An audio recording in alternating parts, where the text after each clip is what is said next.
5장 8절로 11절의 말씀을 중심으로 하나님의 은혜로라 제목을 같이 하십시다.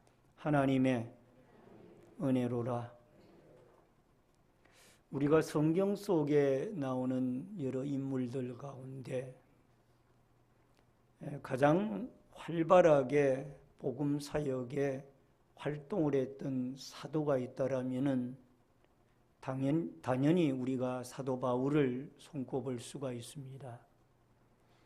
그는 제1차, 2차, 3차, 4차 전도 여행을 통하여 수많은 그 지역에 하나님의 교회를 세우고 또 많은 불신자들에게 예수 그리스도를 믿게 하고 선포하고 가르치는 이 중요한 사명을 그가 감당을 했습니다. 그래서 그를 일컬어 위대한 복음 전도자요 또한 신학자이며 선교사이며 또한 사도요 제자라는 이 많은 수식어가 사도 바울에게 합당한 수식어로 그렇게 붙어 다닙니다. 그런데 이렇게 뛰어나게 복음 사역을 위하여 활동을 했던 이 사도 바울이 자기를 가리켜서 사도 중에 가장 작은 자라 그렇게 칭하고 있습니다. 이것은 거칠애나 아니면 인사치레로 그냥 사도 바울이 한마디 던진 말씀이 아니라 자기의 중심 속에 하나님의 은혜를 깨닫고 자기가 사도 중에 가장 작은 자라라는 그런 말씀을 기록을 하고 있습니다. 여러분, 그뿐만 아니라 그는 성도 중에 가장 작은 자라는 말씀도 기록을 하고 있고 또 더 나아가서 죄인 중에 괴수라는 표현까지 쓰고 있습니다. 신앙이 성숙해져 가면 성숙해져 갈수록 하나님의 은혜를 높이 칭송하고 자기 자신의 연약함을 주 앞에 또 공중 앞에 고백하는 이런 하나님이 그에게 주셨던 아름다운 은혜와 믿음의 모습들을 우리가 성경 속에서 찾아보고 다시 한번 여러분과 제가 신앙의 연조가 더해갈수록 더욱 하나님 앞에 더욱 하나님의 은혜를 칭송하고 은혜를 깨닫는 이 아름다운 축복과 은혜의 역사가 여러분과 저에게 꼭 있어지기를 주의 이름으로 축원합니다. 우선 첫 번째로 사도 중에 가장 작은 자라는 겁니다.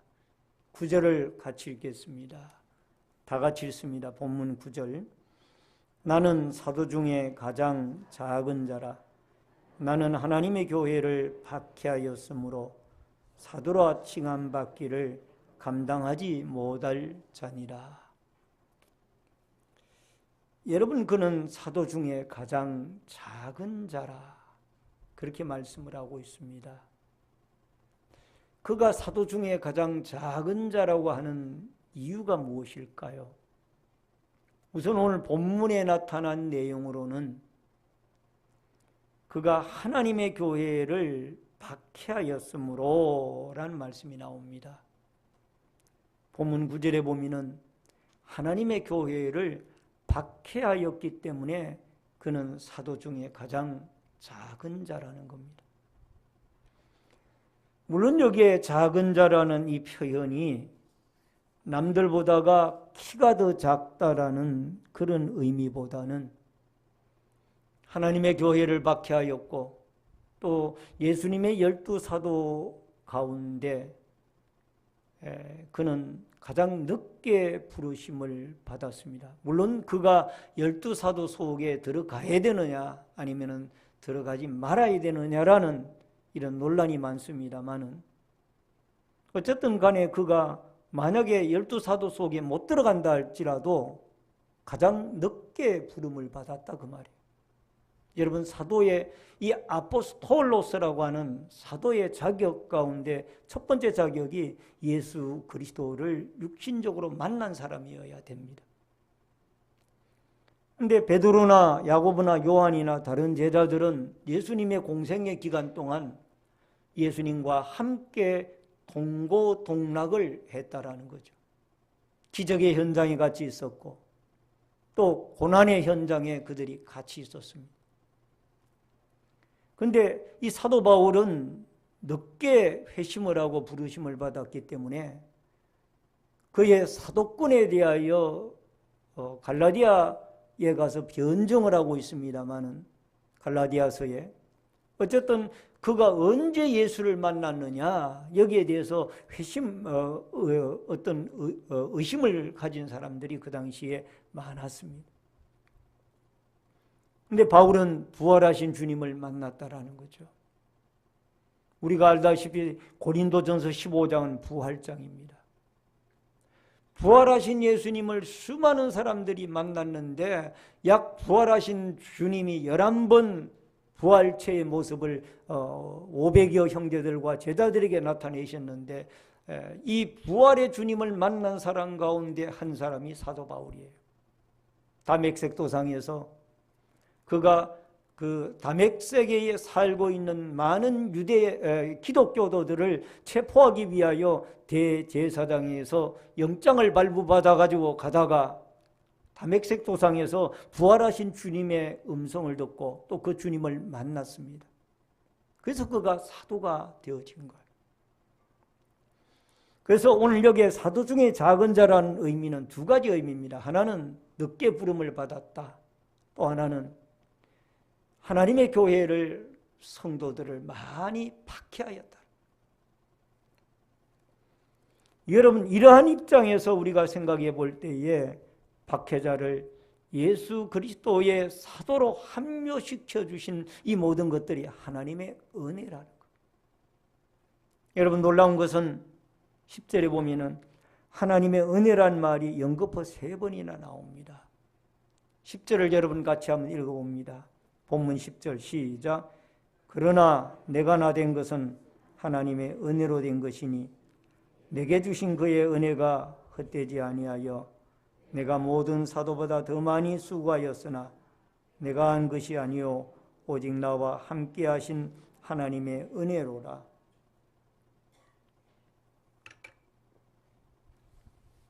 그러나 내가 나된 것은 하나님의 무엇으로 된 것이니?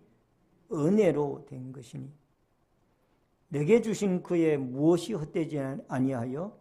은혜가 헛되지 아니하여 오직 나와 함께 하신 하나님의 무엇이로다? 은혜로다. 여러분 사도 바울이 자기를 작은 자라고 표현할 때에는 꼭 하나님의 은혜가 앞뒤 구절에 등장을 합니다. 이게 공통적인 특징이에요. 그러니까 이 말은 무슨 말인가 하니 자기가 사도 중에 작은 자라 아니면 성도 중에 작은 자라 아니면 죄인 중에 괴수라는 그 사실을 고백할 때에는 반드시 하나님의 은혜가 앞뒤 구절에 배열이 되어져 있습니다. 이 말은 하나님의 은혜를 깨닫게 되어졌을 때에 비로소 우리의 모든 인생들은 나는 하나님 앞에 작은 자라 이거를 깨닫게 되어지는 거예요. 따라하십시다. 하나님의 은혜를 깨닫게 되어지고 발견할 때 나 자신의 부족함을 알게 되더라. 아멘. 여러분 이게 중요한 진리예요. 하나님의 놀라운 은혜를 깨닫게 되어질 때에 우리 인생에 나 자신의 부족함과 연약함을 알게 되어진다. 여러분 유명한 신학자인 우리 개혁주의적인 입장의 유명한 신학자인 하치라는 분이 계시죠. 그분이 이런 말을 했습니다. 이와 같이 공로 없이 얻은 과분한 은혜가 자기를 겸손하게 표현할 수밖에 없게 하였을 것이다. 그는 자신의 무가치함을 언급하지 않고서는 그리스도에 의해 자신에게 수여된 영예를 결코 생각할 수 없었다. 이게 하치가 이 하나님의 은혜와 바울의 이 관계를 해석한 중요한 내용입니다.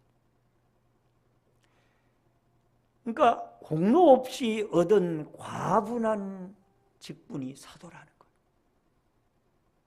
자기는 하나님의 교회를 박해하고 베드로나 야고보나 요한처럼 주님과 동행하지도 못했고 같이 기적의 현장에 있지도 못한 사람이었지만 느지막하게 만삭되지 못한 자와 같은 자기를 하나님이, 부활의 주님이 이 다메섹 도상에서 불러주셨고, 다른 사도들은 그렇게 기독교인들을 박해한 사람들이 많지 않았는데 유독 자기만 사도 가운데 많은 기독교도들과 교회를 박해했다라. 예수를 믿기 전에. 이것이 늘 그의 마음속에 걸렸던 거예요. 그래서 하나님의 은혜로 자기가 사도가 되어졌다. 갈라디아서 1장 15절에 보면은 그러나 내 어머니의 태로부터 나를 택정하시고 그의 은혜로 나를 부르신 이가, 따라합시다. 그의 은혜로 나를 부르신 이가. 어머니의 태로부터 나를 택정하시고 그의 은혜로 나를 부르신 이가. 여러분, 사도 바울이 AD 54년에서 55년경에 이 고린도 전서를 기록을 했습니다. 여러분, 이때에는 사도 바울이 자기 자신을 사도 중에 가장 작은 자라, 그렇게 표현을 하고 있습니다.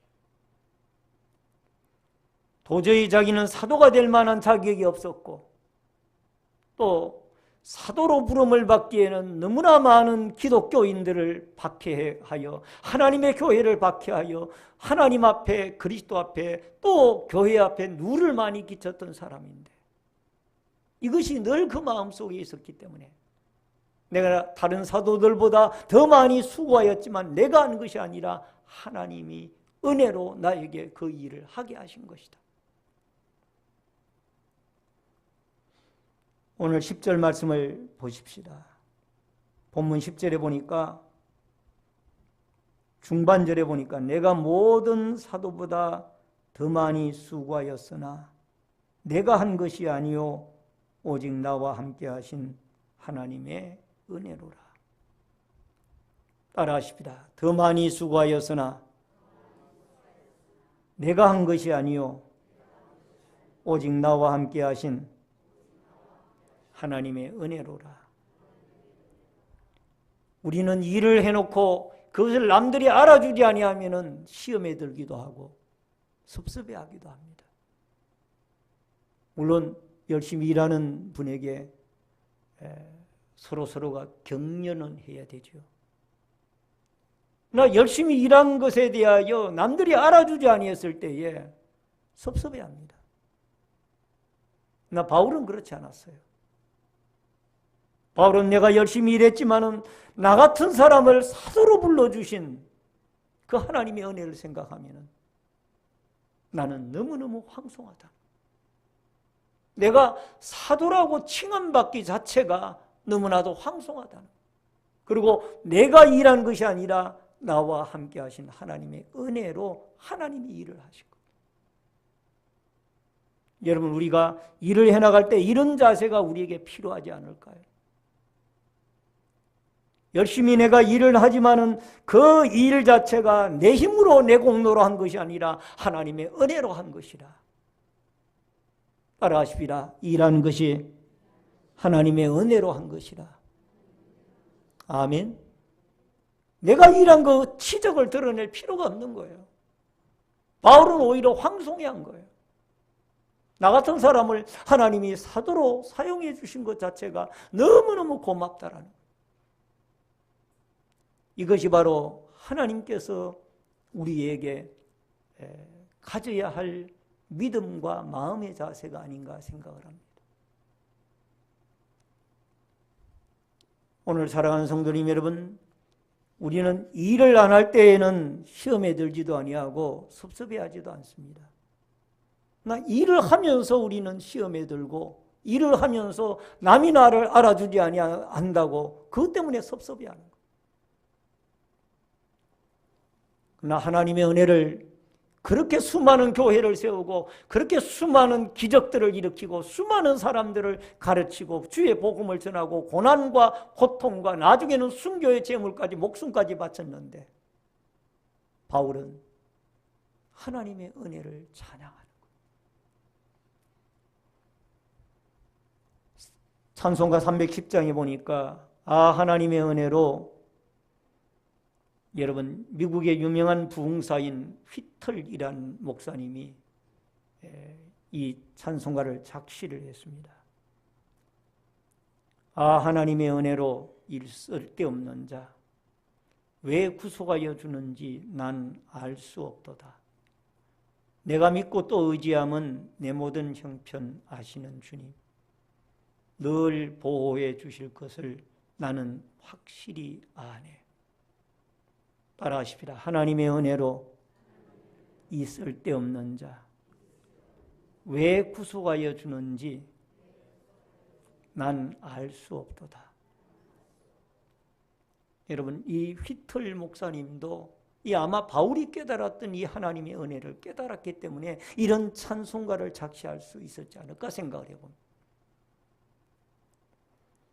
오늘 여러분과 저에게 하나님의 자녀 삼아주시고 하나님의 일꾼 삼아주신 것을 우리가 하나님의 은혜라는, 나는 마땅히 일꾼이 되어져야 돼, 마땅히 내가 한 일에 대해서 남들이 알아줘야 돼, 이런 자세가 아니라 나는 하나님의 일꾼이 되어질 만한 자격이 없는 사람인데 하나님이 일꾼으로 불러주셨고, 하나님의 자녀가 될 만한 공로가 없는 사람인데 하나님의 자녀로 삼아주시고, 이 모든 것을 우리가 하나님의 은혜로 영광을 돌릴 수 있는 이 아름다운 믿음의 자세를 가지고 여러분과 제가 우리의 남은 날들 하나님의 은혜를 찬양하고 감사하고 모든 것이 하나님의 은혜라는 이 아름다운 진리 안에서 여러분과 제가 다시 한번 새 힘을 얻고 하나님에게 붙들림을 받는 역사가 있어지기를 주의 이름으로 축원합니다. 또 하나는 성도 중에 작은 자라. 여러분, 에베소서 3장 8절을 같이 읽겠습니다. 시작. 모든 성도 중에 지극히 작은 자보다 더 작은 나에게 이 은혜를 주신 것은 측량할 수 없는 그리스도의 풍성함을 이방인에게 전하게 하시고. 여러분, 사도 바울이 에베소서를 기록할 당시의 연도는 60년, AD 60년에서 62년경입니다. 고린도 전서를 기록한 이후에 5, 6년의 세월이 흘렀어요. 그 5, 6년의 세월 동안 사도 바울의 신앙은 점점 더 깊어졌습니다. 그래서 이제는 내가 사도 중에 가장 작은 자가 아니라 성도 중에 가장 작은 자라. 누구 중에 가장 작은 자라고요? 성도 중에. 5, 6년 전만 해도 내가 사도 중에 가장 작은 자라고 그가 고백을 했는데 이제는 신앙이 더 깊어지니까 내가 이 사도는 그만두고 성도 중에도 가장 작은 자다. 에베소서 3장 7절에 보니까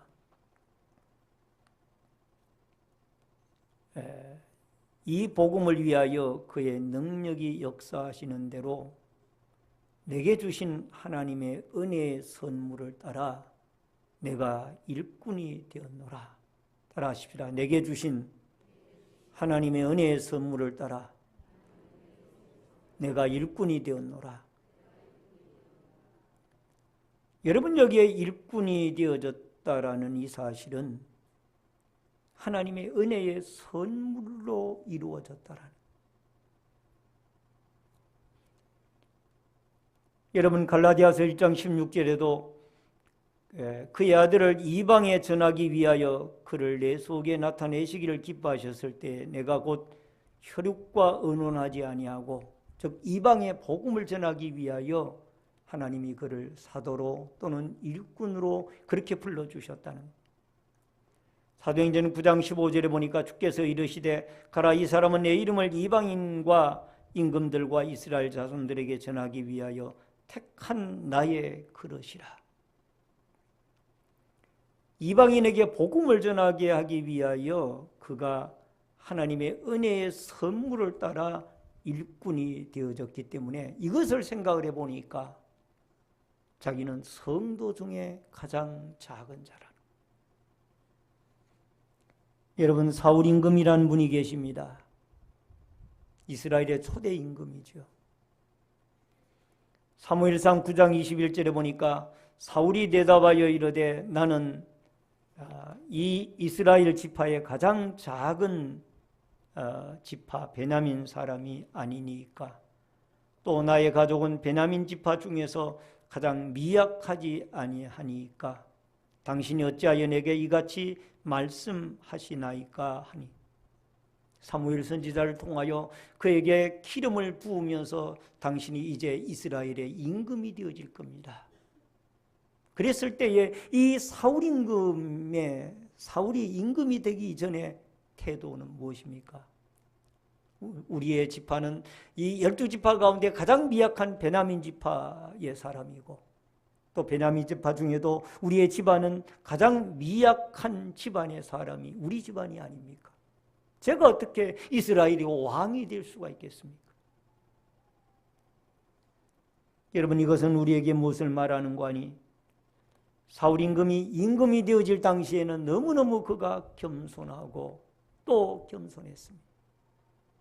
그러나 그가 임금이 되어져서 블레셋과의 전쟁에서 승리한 이후로부터는 하나님의 명령에 순종하지를 아니하고 그가 교만해지기 시작을 하고 있습니다.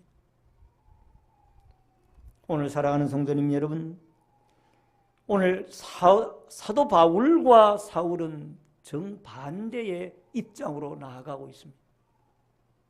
사울은 전쟁에 승리한 이후에 점점 더 마음이 교만해져 가고 결국은 하나님에게 버림을 받고, 사도 바울은 하나님의 사도로 그가 부름을 받은 이후에 하나님의 기적과 능력과 하나님의 교회와 역사들을 이루어 나아가면 나아갈수록 점점 더 하나님 앞에 낮아지는 거예요.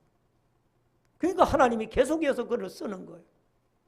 사울 임금은 버림을 받고 사도 바울은 하나님에게 붙잡힘을 받아 쓰임을 받는 거예요. 여러분, 바울에게 있는 마음이 어떤 마음입니까? 예수님의 마음이에요. 따라하십시다. 바울에게 있는 마음은 예수님의 마음이더라. 마태복음 11장 29절에 보니까 나는 마음이 온유하고 겸손하니 나의 멍에를 메고 내게 배우라. 그리하면 너희 마음이 쉼을 얻으리라. 예수님의 마음이 그 마음 속에 자리했기 때문에 바울이 그렇게 되어질 수가 있었던 거예요. 물론 인간 바울도 훌륭하지만은 더 중요한 것은 그에게 하나님의 은혜가 임하였고 더 은혜 가운데 예수 그리스도의 마음이 그 마음 속에 자리했던 거예요. 오늘 사랑하는 성도님 여러분, 우리는 일이 잘 되고 번성할수록 더욱 하나님의 은혜 가운데 낮아져야만 합니다. 또 우리의 신앙의 연조가 깊어질수록 우리는 더욱 하나님 앞에 낮아지는 훈련을 해야만 합니다. 왜? 신앙이 깊어지면 깊어질수록 우리는 하나님의 은혜를 높이게 되어져 있는 거예요. 내 공로를 내세우는 것이 아니라 하나님의 은혜를 높이게 되어져 있다. 오늘 예수님의 겸손의 이 마음이 바울에게 있었던 것처럼 여러분과 저에게도 있어져서 더욱 주님 앞에 하나님의 능력이 나타나면 나타날수록, 일이 잘 되어지면 잘 되어질수록 하나님 앞에 더욱 겸손하고 낮아져서 주님의 이름을 높이고 주님의 은혜를 높이고 주님의 능력을 높일 수 있는 이 아름다운 역사가 여러분과 저에게 있어지기를 주의 이름으로 축원합니다. 마지막 세 번째로 죄인 중에 괴수라는 것. 디모데전서 1장 15절을 읽어주시길 바랍니다. 다 같이 시작.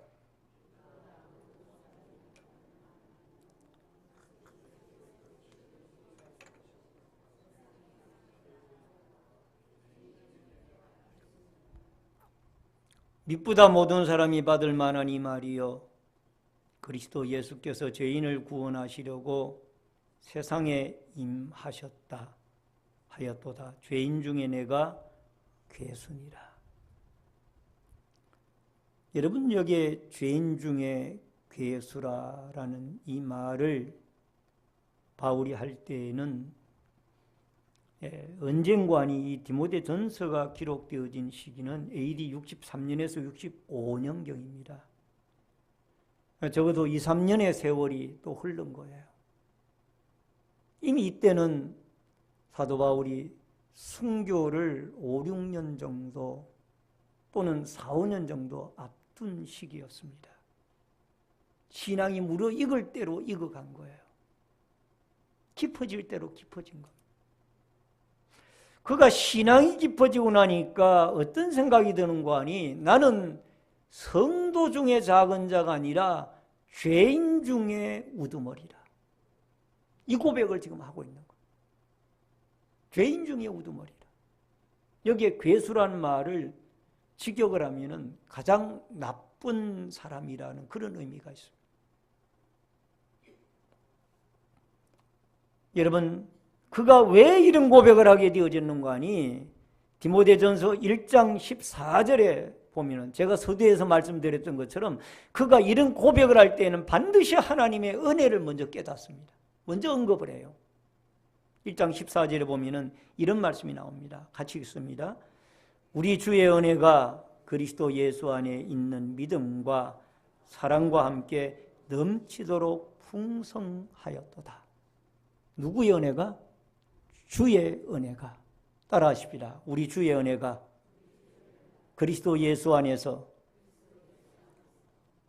있는 믿음과 사랑과 함께 넘치도록 풍성하였도다. 주의 은혜를 깨닫고 나니까 자기가 죄인 중에 괴수라는 거예요. 그 주의 은혜가 뭔가? 십자가의 은혜예요. 여러분, 디모데전서 1장 13절에 보니까 내가 전에는 비방자요 박해자요 폭행자였으나 도리어 긍휼을 입은 것은 내가 믿지 아니할 때에 알지 못하고 행하였습니다. 죄에 대해서 깨닫는 거예요. 괴수란 말은 내가 가장 나쁜 죄인이다 라는 의미가 있다고 제가 말씀을 드렸는데 따라하십시다. 죄인 중에 가장 나쁜 죄인입니다. 이 고백을 사도 바울이 하고 있는 거예요. 왜? 주의 은혜를 깨닫고 나니까, 십자가의 구속의 도리를 깨닫고 나니까 자기 같은 죄인도 주님이 용서를 해주시고 자기의 죄 때문에 십자가에 매달려서 붉은 피와 물을 쏟아주셨다라는 그 생각을 하니까 이 사도 바울은 견딜 수가 없어서 죄인 중에 나는 괴수다. 가장 나쁜 죄인이다. 하나님의 교회를 박해하고 또 그리스도를 알지 못하고 많은 성도들을 핍박하고 순교자 순교자 스데반 집사님이 순교하여 돌에 맞아 죽어갈 때에 잘했다라고 박수를 치고 그 돌 던지는 사람의 옷을 맡아가지고 있고 이게 자기 자신이다. 살기가 등등해가지고 체포영장을 가지고 기독교인들, 예수 믿는 사람들 잡으러 다니고.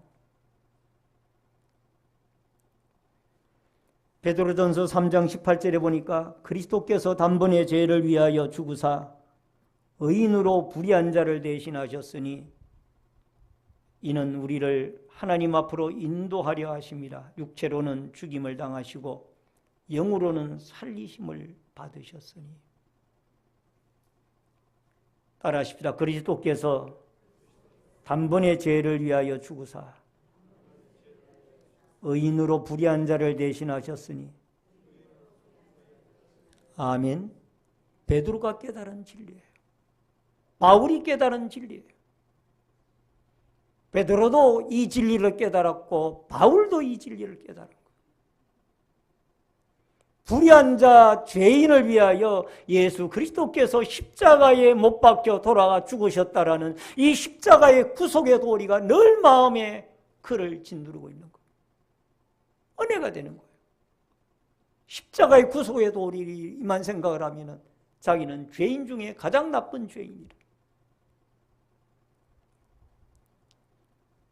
오늘 사랑하는 성도님 여러분, 여러분과 제가 믿음 생활을 이루어 나가면서 십자가의 구속의 도리에 대한 감사와 또 그 예수님의 십자가에 못 박힌 예수님을 생각할 때마다 내가 죄인 중에 괴수라는 이 생각을 가지고 있습니까?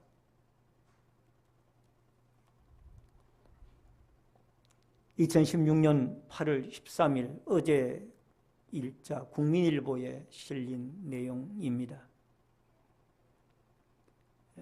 2016년 8월 11일 현지 시간, 현지 날짜로 브라질 리우 올림픽에서 여자 양궁 개인전 결승에서 결국 독일의 리사 운누후를 물리치고 승리를 확정짓는 순간 기도의 세레머니를 한 선수가 장혜진 선수입니다.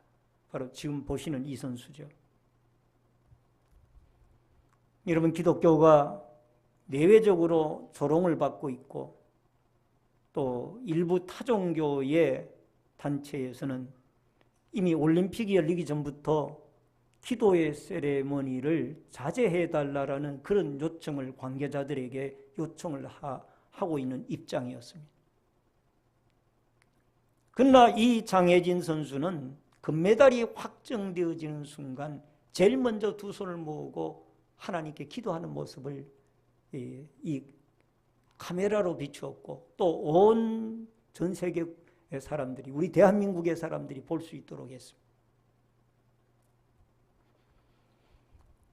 인터뷰를 합니다. 매스컴에 인터뷰를 하게 되어질 때에 하나님 아버지께 영광을 돌린다. 첫 마디가, 따라하십니다. 하나님 아버지께 영광을 돌린다. 이게 인터뷰를 할 때의 장혜진 선수가 첫 마디예요. 이 사람이 이 방송국에서 인터뷰를 하든 아니면 저 신문사에서 인터뷰를 하든 간에 첫 마디가 하나님께 영광을 돌린다. 이 쉬운 일은 아니에요. 그 신문에 게재되어진 내용을 좀 더 살펴보면은 그는 빌립보서 4장 13절에 내게 능력 주시는 자 안에서 내가 모든 것을 할 수 있느니라. 이 말씀을 사선에 설 때마다 이 말씀을 되뇌이고 또 외우고 또 되뇌이고 했다고. 내게 능력 주시는 자 안에서 내가 모든 것을 할 수 있느니라.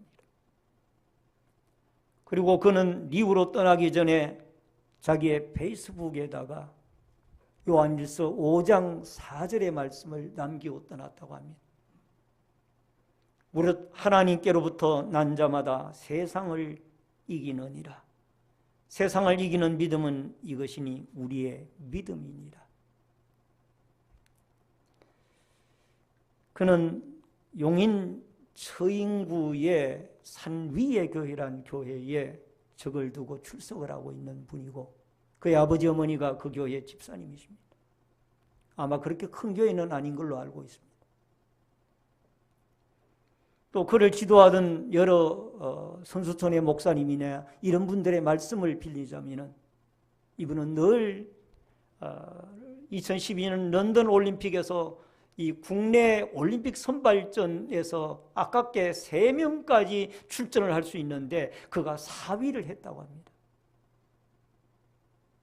그때에도 그는 낙심하지 아니하고 범사에 감사한다라는 신앙을 가지고 있었고 늘 하나님 말씀과 더불어 살아가더라.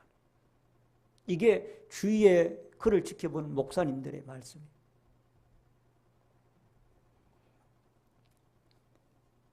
여러분, 기독신자라는 것을 숨기고 싶은 시대에 우리는 살아가고 있습니다. 근데 그는 숨기지 않았습니다. 종자연이라고 하는 데에서는 노골적으로 기도 세레머니를 못하도록 그렇게 요청을 하고 있는 입장인데도 과감하게 기도하고 있습니다. 기도하는 것. 하나님의 은혜라는 거죠. 따라하십니다. 하나님의 은혜입니다. 실제적으로 그가 경기하는 모습을 보았을 때도 심한 바람이 불어가지고 어떻게 이 궁수들에게는 가장 어려운 문제가 심령의 안정이 되지 않는 문제와 또 하나는 이 바람이 불게 되어지면은 제대로 화살을 쏠 수가 없는 거. 그러니까 그런 악조건 가운데서도 그가 승리할 수 있었던 것은 하나님의 은혜라. 물론 자기도 끊임없이 노력을 하고 또 노력을 했겠지만은 결과적으로는 하나님의 은혜. 오늘 살아가는 성도님 여러분, 우리는 매사에 하나님께 감사하고 하나님의 은혜를 헤아리며 살아야 될 줄로 믿습니다. 신앙의 연조가 더해 갈수록 우리의 신앙이 사도 바울처럼 5년 또 2, 3년 후에 나는 사도 중에 가장 작은 자라, 성도 중에 가장 작은 자라, 죄인 중에 괴순이라라는 이 신앙이 깊어져 가고 있었던 이 바울에게 주셨던 하나님의 은혜, 이 하나님의 은혜를 여러분과 제가 깨달아야 될 줄 압니다. 따라하십니다. 신앙의 연조가 깊어갈수록 하나님의 은혜를 감사하고 나는 낮아지자. 아멘.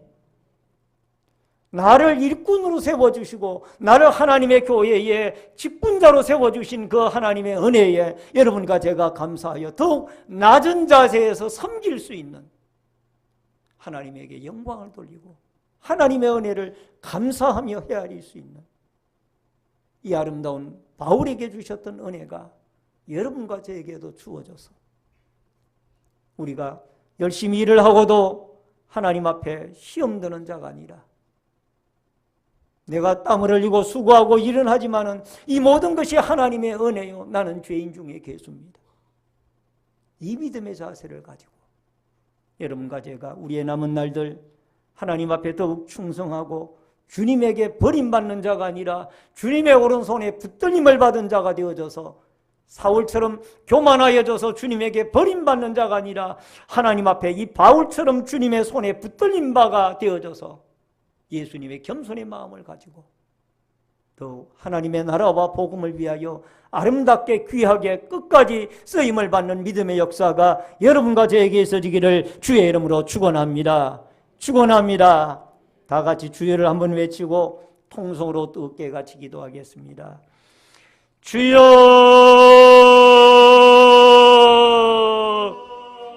살아계신 여호와 아버지 하나님, 은혜를 감사함을 드리옵나이다.